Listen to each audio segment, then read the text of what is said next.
You were born in a den. Calling it a den is generous. In reality, it's just a dark, damp hole that smells questionable. This is your home. Congratulations. The good news is your mother is here.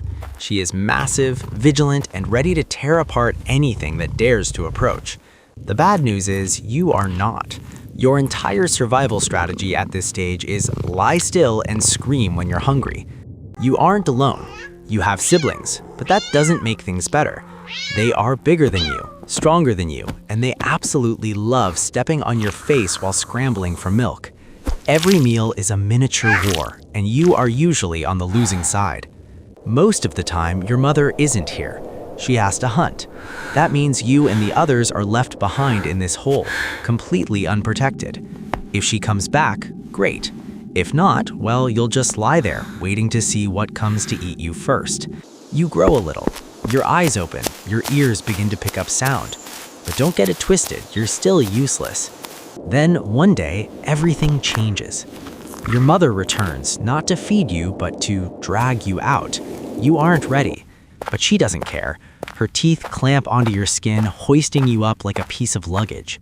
The light hits, the space opens up. That tiny, filthy den might have been the safest place you'll ever know. You are dragged out of the den, and you immediately realize one thing. The outside world has no intention of being gentle with you. Everything is in motion, and most concerningly, a lot of those things are eyeing you as a potential meal.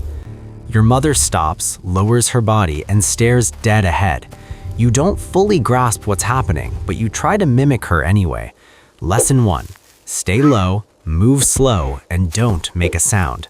Sounds simple. You fail immediately. One step. Snap. The twig breaking under your paw rings out like a gunshot. The rabbit ahead bolts and vanishes in a blink. You stand there, frozen, and your mother turns to look at you. She doesn't say a word, but the look is enough to make you wish you could dig a hole and crawl back inside. When your mother makes a kill, usually small prey, you and your siblings are given the leftovers. This is your first time eating meat. You're not sure if you should be thrilled or disgusted, but you eat, because if you don't, you starve. It's that simple. The days that follow are a series of systematic failures. Your mother moves like a shadow, gliding through the brush without making a sound. You try to follow suit and walk straight into a tree trunk. Just a desperate, clumsy thud. You need to get better, fast. And the worst part? You're starting to realize she's right. You've been officially recruited into the Predator Training Program.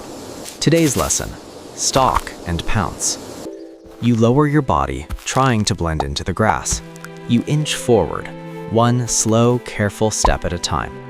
Snap. Another twig. The prey bolts. You stand there, frozen, as if staying still will somehow make everything come back. But then, one day, you catch a mouse. It's not grand, but it's yours. Another time, you snag a lizard. Small, but enough to give you a taste of the feeling. You aren't completely useless anymore. Then, the world reminds you exactly where you stand. You're following your mother when she stops dead. She takes a sharp breath. You don't ask questions, you scramble inside. And then, you see them. Wolves. Not one, an entire pack. Every survival skill you just learned evaporates in a second, but your mother doesn't blink. She steps out, snarling, her tail twitching. A wolf moves forward, and instantly she lunges. The bite is fast, surgical. The wolf yelps and recoils. The pack hesitates. No one wants to be the next volunteer. Finally, they retreat. You're still shaking. Your heart is pounding so hard you think you might give away your position just by the sound of your pulse. That night, you curl up next to your mother. And for the first time, you understand one thing clearly. You aren't just learning how to hunt. You're learning how not to die. At nearly 2 years old, your mother decides something you have no right to object to. You're old enough. Pumas don't do the pack life. Staying means being driven out or worse. And so you leave. The first steps of your independent life are anything but grand. There is only hunger. You were used to your mother doing the heavy lifting. Now everything is on you. The deer are too fast. The rabbits are too clever. The birds are practically mocking you from above. Occasionally you get lucky. A squirrel.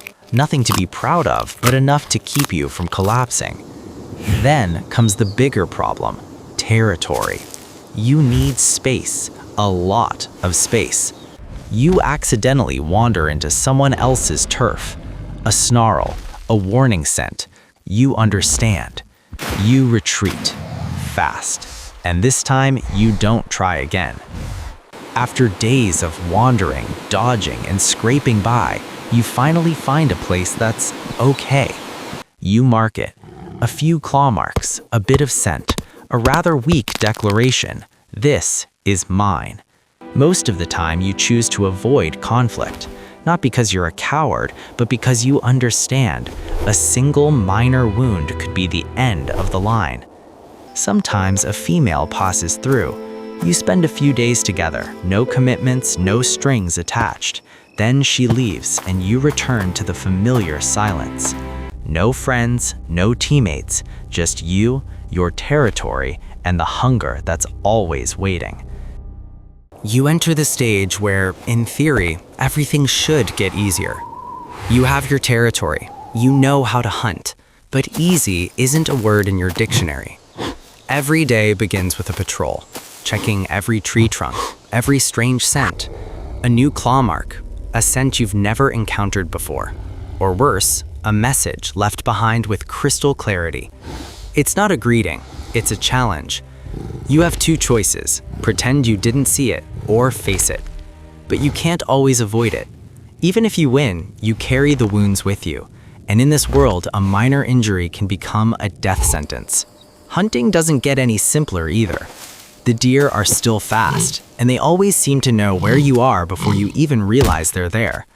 You have to calculate, move with the wind, maintain absolute silence, and hope your body doesn't betray you at the last second. When you take one down, it's worth it. Enough meat for days. You drag the carcass into the shadows, eat as fast as you can, and hide the rest. And then the others show up. The scavengers looking for a free meal, but you don't always want to fight just to keep the leftovers. Your life is a fragile balancing act. Hunt enough to live, but not so much that you deplete the prey. And then a day comes, ordinary, just like any other. You're moving along the edge of your territory when you see it. You lower your body, inches forward. No twigs, no noise. This time, everything is perfect. You spring. Mid-air, a sound emerges, deep, vibrating, fast. A blinding light hurtles toward you, faster than anything you've ever hunted, faster than anything that ever hunted you. You don't have time to understand. You don't have time to correct your mistake. Everything ends, and your territory no longer belongs to anyone.